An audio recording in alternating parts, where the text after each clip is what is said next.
Tel Avivda katta signal. Ben Gurion aeroportida yonilg'i samolyotlari paydo bo'ldi. Isroil keng ko'lamli operatsiyaga tayyorlanmoqda. Yopiq muzokaralar ortida nima bor? Vladimir Putin Eron rahbariyatiga yashirin signal yubordi. Kutilmagan va keskin da'vo. Rossiyalik askarlar ochlikdan odam go'shtini yeyaptimi? Ommaviy axborot vositalari.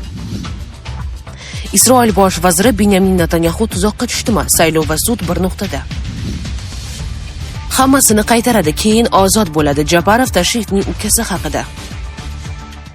Sedanachi kompaniyasidan erkaklar uchun maxsus mahsulot. Prostamix erkaklar salomatligi uchun tabiiy yechim. Agar sizni prostata shamollashi, ichki diskomfort yoki turli noqulayliklar bezovta qilsa, unda Prostamix aynan siz uchun. Prostamix prostata faoliyatini qo'llab-quvvatlaydi va jinsiy zaiflik kabi muammolardan butunlay qutulishga yordam beradi. Eng muhimi, natijasini birinchi haftadayoq sezasiz. Batafsil ma'lumot olish uchun 55lik kodi bilan 503 2200 raqamlariga sim qoqing. Tel Avivda katta signal. Ben Gurion aeroportida yonilg'i samolyotlari paydo bo'ldi. Isroil keng ko'lamli operatsiyaga tayyorlanmoqda. Tel Aviv markazidagi Ben Gurion aeroporti hududida ko'p sonli yonilg'i qo'yish samolyotlarining paydo bo'lishi keskin savollarni keltirib chiqardi. Bu oddiy harbiy harakat emas, balki keng ko'lamli operatsiyalarga tayyorgarlik belgisi sifatida talqin qilinmoqda. Ayniqsa AQSh va Eron o'rtasidagi muzokaralar boshi berk ko'chaga kirib qolgan bir vaqtda bu holat Tehron bilan to'g'ridan-to'g'ri urush boshlanishi haqidagi taxminlarni yanada kuchaytirmoqda. Front chizig'ida esa vaziyat tobora portlash nuqtasiga yaqinlashmoqda. Isroil harbiylari Nablus janubi-sharqidagi Jalud qishlog'iga hujum qildi. Bu zarba allaqachon tarang bo'lgan hududda yangi eskalatsiya bosqichini boshlab berdi. Shu bilan birga Quddus shimolidagi Arram shaharchasida o'nlab falastinliklar hibsga olingani vaziyatni yanada keskinlashtirdi. Bu hibslar oddiy xavfsizlik chorasi sifatida emas, balki kengroq nazorat strategiyasining bir qismi sifatida ko'rilmoqda. Livan janubida esa insoniy fojia chuqurlashmoqda. Isroil tomonidan amalga oshirilayotgan bombardimonlar sababli aholi o'z uylarini tark etmoqda. Bu esa mintaqadagi urush faqat harbiy kuchlar o'rtasida emas, balki tinch aholiga ham to'g'ridan-to'g'ri zarba berayotganini ko'rsatadi. Siyosiy maydonda esa ichki qarama-qarshiliklar ochiq portlash darajasigacha yetdi. Jozef Aoun Hizbullohni Isroil bilan muzokaralardan bosh tortgani uchun keskin tanqid qildi. U Livanning muzokaralar olib borish qarori xiyonat emasligini alohida ta'kidladi va ogohlantirdi. Haqiqiy xiyonatni o'z davlatini begona manfaatlar yo'lida urushga tortayotganlar sodir etmoqda. Agar bu urush Livan uchun bo'lganida biz uni qo'llab-quvvatlagan bo'lardik, ammo urushning maqsadi boshqalarning manfaatlariga xizmat qilish ekan. Men buni butunlay rad etaman. Bu bayonot Livan ichidagi siyosiy bo'linishning naqadar chuqurlashganini ochiq ko'rsatadi. Global darajada esa yangi diplomatik mojarolar yuzaga chiqmoqda. Ukraina Isroilni o'g'irlangan don ortilgan kema masalasida keskin tanqid qildi. Kiev ma'lumotiga ko'ra, Rossiya bilan bog'liq ikkinchi Panormitis kemasi o'g'irlangan Ukraina donini Hayfaga olib ketayotgan bo'lishi mumkinligi haqida ogohlantirgan. Bunga javoban Gezian Sar ayblovlarni rad etib, da'volar hali dalil emas deb javob bergan. Biroq Ukraina bundan norozi bo'lib Isroil elchisini chaqirtirgan va Isroilni Rossiyaning urushdan foyda ko'rishiga yo'l ochayotganlikda ayblagan. Bu esa yangi diplomatik front ochilayotganidan dalolat beradi. Yopiq muzokaralar ortida nima bor? Vladimir Putin Eron rahbariyatiga yashirin signal yubordi. Rossiya prezidenti Vladimir Putin va Eron tashqi ishlar vaziri Abbos Aroqchi Peterburgda nimalarni gaplashdi va nimalar ochiq aytilmadi. Peterburgda Rossiya prezidenti Vladimir Putin Eron prezidentining maxsus vakili va tashqi ishlar vaziri Abbos Aroqchini qabul qildi. Suhbatning ilk daqiqalaridanoq Putin asosiy pozitsiyani aniq bildirdi. Rossiya Eronni qo'llab-quvvatlagan va bu yo'lni davom ettiradi. Prezidentning ta'kidlashicha, o'tgan hafta u Eron oliy rahbaridan maktub olgan. Shu munosabat bilan u samimiy minnatdorlik bildirib, Rossiya strategik hamkorlikni davom ettirish niyatida ekanini yana bir bor ta'kidlashni so'radi. Shu bilan birga Putin yangi oyatulloh Mujtabo Xomeneyga sog'liq va omad tiladi. Ayni paytda Amerika ommaviy axborot vositalari Eron rahbari og'ir jarohatlangani haqida xabar tarqatmoqda, ammo Tehron bu ma'lumotlarni qat'iy rad etmoqda. Rossiya rahbari Eron xalqining mustaqillik va suverenitet uchun kurashini jasurona va qahramonona deb baholadi. Uning so'zlariga ko'ra, Moskva Eron xalqi yangi rahbar boshchiligida Eron bu og'ir sinovlardan o'tib tinchlikka erishishga umid qilmoqda. Javob nutqida Aroqchi ham munosabatlarni eng yuqori darajadagi strategik sheriklik deb atadi. Uning ta'kidlashicha, barcha qiyinchiliklarga qaramay, ikki davlat o'rtasidagi aloqalar yanada mustahkamlanadi. Eron tashqi ishlar vaziri Rossiyaning yordami tufayli mamlakat harbiy davr qiyinchiliklarini yengilroq yengib o'tayotganini bildirdi. Ammo bu yordamning aniq ko'rinishi ochiq aytilmadi.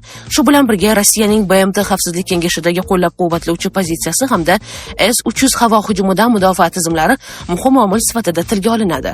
Aroqchi Rossiya va uning rahbariyatiga minnatdorlik bildirib, so'nggi voqealardan keyin shaxsan kelib vaziyat haqida hisobot berishga qaror qilganini aytdi. Suhbatning rasmiy qismi tugagach, kameralar o'chirildi va jurnalistlar zaldan chiqarildi. Shundan keyin ochiq aytilmagan masalalar yopiq eshiklar ortida muhokama qilindi. Ma'lumotlarga ko'ra, ushbu uchrashuv Peterburgda bo'lib o'tgan. Aroqchi shuningdek Rossiya rahbariga Ali Xomanayning vafoti munosabati bilan bildirilgan hamdardlik uchun minnatdorlik izhor etgan va yangi oyatulloh saylangani bilan bog'liq tabriklarni ham alohida qayd etgan. Kutilmagan va keskin da'vo. Rossiyalik askarlar ochlikdan odam go'shtini yemoqda. Rossiya armiyasida yuzaga kelgan oziq-ovqat tanqisligi tufayli kannibalizm, odam yoki hayvonning o'z turiga mansub boshqa individni yeyishi holatlari qayd etildi. Bu haqda Sunday Times xabar bergan. Ma'lum qilinishicha, Ukrainaga bostirib kirishda ishtirok etgan bir necha rus harbiy xizmatchilari oziq-ovqat tanqisligi sababli kannibalizmga murojaat qila boshlagan.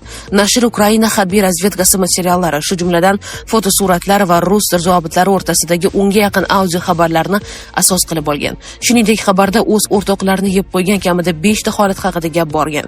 Qayd etilishicha, holatlardan biri 2025-yil noyabr oyida Donetsk viloyati Mirnograd hududida sodir bo'lgan. Taqdim etilgan dalillarga ko'ra 95 alohida gvardiya motorli miltiq brigadasining 51 alohida qo'riqchilarining 51 polkida xizmat qilgan cho'loq chaqiruv belgisi bilan piyoda askar ikki hamkasbini o'ldirgan va ulardan birining oyog'ini yeyishga harakat qilgan. Bu bo'yicha noma'lum ofitser brigada razvedka batalyoni komandirining o'rinbosari Vladislav Razikovga Telegram orqali xabar bergan. Shuningdek, u tasvirlarni, shu jumladan kesilgan oyoqning fotosuratini ham yuborgan. Aytilishicha, tasvirlar maxsus dasturiy ta'minot yordamida tahlil qilingan. Tasvirni o'rgangan mustaqil harbiy jarrohning ta'kidlashicha, jarohatlar jangovar jarohatlarga o'xshamaydi va ehtimol o'tkir narsa bilan kesish orqali yetkazilgan. Mavjud ovozli xabarlarda ofitser odam go'shtini yemoqchi bo'lgan askar podvaldan topilganini da'vo qilgan. Uning so'zlariga ko'ra, askarni ushlamoqchi bo'lganida u o't ochgan va o'sha yerda o'ldirilgan. Bundan tashqari, ofitser uning askarlari ochlikdan va qattiq charchaganidan shikoyat qilgan. Boshqa qo'lga kiritilgan suhbatlarda ham kannibalizm holatlari qayd etilgan. Xususan, o'tgan yilning aprel oyida most chaqiruv belgisi bo'lgan askar qo'mondonga inson go'shtini iste'mol qilgan hamkasbi haqida shikoyat qilgan. Shuningdek, 2025-yil oktyabr oyida 1437-motorli miltiq polkining qo'mondoni shunga o'xshash harakatlarda bo'ysunuvchini ayblagan va odamlarni yeyishni to'xtatishni talab qilgan. Yana bir boshqa xabarda 55-motorli miltiq brigadasi boshlig'i alkogol va giyohvand moddalar bilan birga kannibalizmni aniq taqiqlovchi buyruq chiqargani ham ma'lum bo'lgan. Isroil bosh vaziri Benyamin Netanyahu tuzoqqa tushdimi? Saylov va sud bir nuqtada. Isroil bosh vaziri Benyamin Netanyahuga nisbatan olib borilayotgan sud ishlari yangi bosqichga o'tdi. U o'tgan yil noyabr oyidayoq mamlakat prezidenti Itzhak Herzogga afv so'rab murojaat qilgandi. Bu holat juda noodatiy, chunki hali sud hukmi chiqmagan. Netanyahu esa og'ir davrda sud ishlariga vaqt yo'qligini ta'kidlab, ularni to'xtatishni so'ragan. Biroq endi Isroil prezidenti Itzhak Herzog uni oldindan afv etishni rad etdi. Hatto AQShning sobiq prezidenti Donald Trampning qo'llab-quvvatlovi ham bu qarorga ta'sir ko'rsata olmadi. Shu bilan birga Herzog Netanyahuga aybini tan olib, tergov bilan kelishuvga borishni taklif qilgani haqida New York Times nashri xabar bergan. Netanyahuga qarshi ochilgan jinoiy ishlar uni 2016-yildan buyon ta'qib qilib kelmoqda. 2020-yil may oyidan buyon esa unga qarshi pora olish, firibgarlik va ishonchni suiiste'mol qilish ayblovlari bo'yicha sud jarayoni davom etmoqda. Sud jarayonini pandemiya va qurolli to'qnashuvlar sabab bir necha bor to'xtatilgan. Xususan, Hamas jangarilari hujumlaridan keyin ham jarayon uzilgan. Bu esa turli gumonlarga sabab bo'ldi. Ayrimlar Netanyahu urush orqali sudni orqaga surishga urinyapti degan fikrni ilgari surmoqda. Sharqshunos Aleksandr Karginning ta'kidlashicha, bu gumonlarda muayyan mantiq bor. Agar urush maydonida muvaffaqiyat qozonilsa, Netanyahu navbatdagi parlament saylovlarida ham yutuqqa erishishi mumkin. Bu esa uning sudda oqlanish imkoniyatlarini oshiradi. Ayni vaqtda esa vaziyat shundayki, prezident Gersog siyosiy jihatdan Netanyaxuga qarshi lager vakili sifatida uni og'ir tanlov oldida qoldirmoqda. Agar Netanyaxu aybini tan olsa, u bosh vazirlik lavozimidan ketishiga to'g'ri keladi, ammo qamoqdan qutulib qolishi mumkin. Bu ayniqsa uning o'ng qanotdagi Likud partiyasi saylovlarda kuchsiz natija ko'rsatsa, juda muhim bo'ladi. Agar aybini tan olmasa, ehtimol qamoq jazosi kutmoqda. Netanyaxuga qarshi bir necha yirik epizod bo'yicha ayblovlar qo'yilgan. Eng og'iri pora olish aybi bo'lib, u 4000 ish deb ataladigan ish doirasida ko'rilmoqda. Tergovga ko'ra, u Bezek media guruhi manfaatlarini ilgari surgan va buning evaziga ommaviy axborot vositalarida o'zini ijobiy yoritilishini ta'minlagan. Yana bir ishda esa Netanyaxu tadbirkorlar Arnon Mincherdan qimmatbaho sovg'alar, eksklyuziv sigara va shampan qabul qilganlikda ayblanmoqda. Bu sovg'alar qiymati taxminan $195,000 tashkil qiladi. Mutaxassislarning fikricha, bunday ayblovlar sharoitida Netanyaxuning sudda to'liq oqlanishi mumkin. U uchun asosiy umid siyosiy vaziyat va harbiy frontdagi natijalarga bog'liq bo'lib qolmoqda. Hammasini qaytaradi, keyin ozod bo'ladi. Japarov tashrifning ukasi haqida. Qirg'iziston prezidenti Sadir Japarov Milliy xavfsizlik davlat qo'mitasi sobiq raisi Qamchibek Tashrifning ukasi, hozirda hibsda saqlanayotgan Shoirbek Tashrif haqida so'z ochib, Tashrif bilan do'stligi uni javobgarlikdan qutulishiga ta'sir qilmasligini aytdi. Japarov hokimiyatga kelganidan buyon doimo do'st, qarindosh, yaqin inson degan tushunchalar yo'qligini ta'kidlab kelganini aytgan. Yo'q, bunday bo'lmaydi. Men uchun faqat davlat va xalq manfaatlari ustuvor. Agar qonun buzilsa, hech kim javobgarlikdan qochib qutula olmaydi, deydi u. Tergov davomida Shoirbek Tashrifning Qirg'iz neft-gaz sohasidagi korxonadagi korrupsiyaga aloqadorligi aniqlangan. Oqibatda davlatga 4,115 million qirg'iz so'mi miqdorida zarar yetkazilgan. Faqat bu summa to'liq byudjetga qaytarilgandan keyingina uning ozod qilinishi haqida gap bo'lishi mumkin, deydi prezident. Ma'lumotlarga ko'ra, qo'lga olinganlarning barchasi unga qarshi ko'rsatma bergan va o'z aybini tan olgan. Qonun hamma uchun bir xil bo'lishi kerak. Shundan keyin ular ozod qilingan. Shoirbek Tashrif ham xuddi shunday yo'l tutishi kerak. Avval hammasini qaytarish, keyin ozod bo'lish, deydi u.